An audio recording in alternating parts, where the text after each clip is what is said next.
नमस्कार दोस्तों, आज की कहानी है मम्मी जी अपना हक मांग रही हूँ, कोई भीख नहीं। रेवती को समझ आ गया उसे अब क्या करना है। उसने लिस्ट बनाई और पापा जी को जाकर दे दी। कमरे में जाकर अपनी बेटी शुभी के साथ खेलने लगी और साथ ही इंतजार करने लगी कि कब सासू जी के गुस्से का बम उसके ऊपर गिरेगा।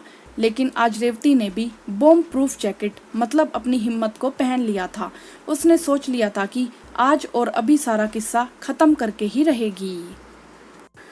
10 मिनट ही बीते थे कि सासू जी नैना देवी कमरे में साड़ी का पल्लू कमर में खोसती हुई गुस्से में घुसी।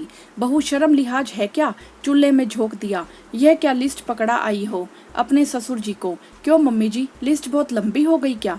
अरे मम्मी जी, सामान और भी मंगवाना है, लेकिन सोचा कि अगली बार की लिस्ट में लिख दूंगी, रेवती ने बहुत ही मासूमियत से कहा।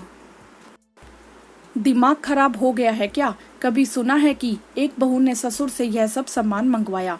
क्या यही संस्कार तुमने सीखे हैं। एक बहू को यह सब शोभा नहीं देता। अरे यह सामान तुम खुद मंगवा सकती थी, या तो मुझसे कहती मैं मंगवा देती, या फिर रिंकी ले आती।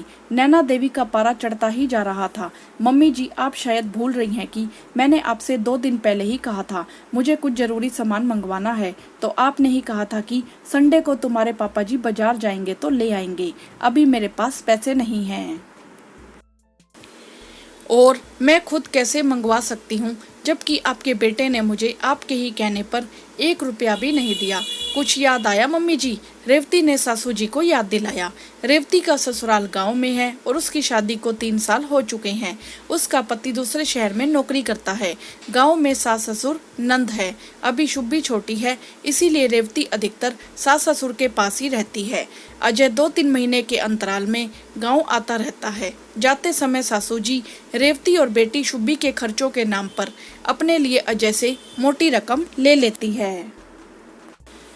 रेवती जब अपने लिए अजय से पैसे मांगती तो नैना देवी चीनी की बोरी बन जाती और कहती, क्या करोगी तुम पैसा लेकर।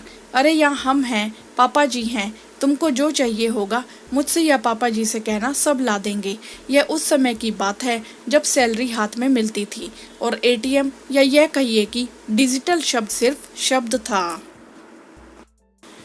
फिर भी मम्मी जी, कुछ तो मेरे पास होना चाहिए। ऐसी बहुत सी ज़रूरतें होती हैं जो आप लोगों से कैसे मंगवा सकती हूँ, और शुभी का भी सामान है, आपने भी तो इनसे पैसे लिए हैं। रेवती नैना देवी को समझाने की कोशिश करती है।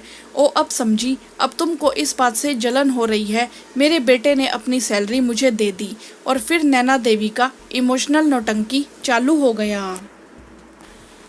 देखा बेटा, मैं तुमसे कह रही थी कि बहू और रिंकी में मैं कोई फ़र्क नहीं करती, लेकिन तुम्हारी बीवी मुझे माँ नहीं समझती। कोई बात नहीं बेटा, इसके मन की तसल्ली के लिए इसे 100 रुपये दे दो। फिर अजय से पर्स लेकर उसमें से 100 रुपये निकालकर रेवती के हाथ में रख दिए। मम्मी जी, अपना हक मांग रही हूँ, कोई भीख नहीं। ये पैसे भी आप ही रख लीजिए। और रेवती ने पैसे वापिस कर दिए। वैसे तो रेवती अपनी और शुभी की जरूरत का सारा सामान अजय से मंगवा लेती है, लेकिन कितना और कब तक का। कुछ ना कुछ सामान कम हो ही जाता है और उसके पास पैसे भी नहीं होते कि वह खुद मंगवा ले। उस समय उसे नैना देवी के आगे मिन्नतें करनी पड़ती हैं, लेकिन मजाल है कि नैना देवी एक पैसा भी खर्चे के लिए रेवती को दे दे। हर बार की तरह इस बार जब अजय वापिस जाने लगा तो अजय रेवती को भी पैसे देने लगा। तो नैना देवी, जो हमेशा कमरे के इर्द गिर्द घूमती रहती थी, तुरंत अंदर आ गई। अरे बेटा, इसने फिर तुमसे पैसे मांगे। रेवती, तुमको सोचना चाहिए कि मेरा पति कितनी दूर जाएगा, उसके पर्स में पैसे है भी या नहीं, और फिर हम लोग कौन सी कमी रखते हैं। तुमको जो भी सामान चाहिए होता है हम लोग क्या लाकर देते नहीं हैं।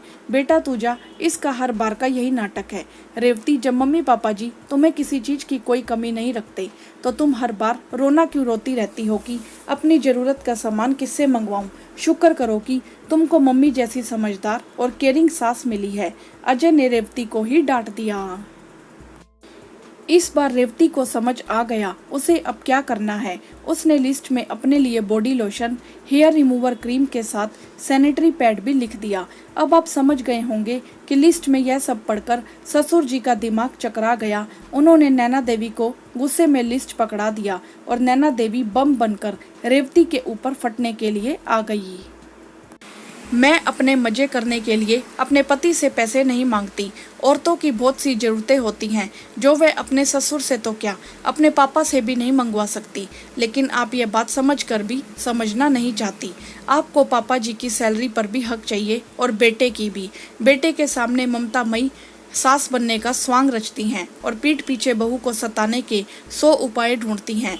जिस तरह पापा जी की सैलरी पर आपका हक है, उसी तरह मेरे पति की सैलरी पर मेरा। उम्मीद है आगे से मेरे हक को छीनने की कोशिश नहीं करेंगी, वरना इससे भी लंबी लिस्ट तैयार है। अब यह आपके ऊपर है कि सामान कौन लाएगा। रेवती की बात सुनकर नैना देवी की बोलती बंद हो गई। आज उन्हें समझ आ गया कि उनकी होशियारी उन्हीं पर भारी पड़ गई।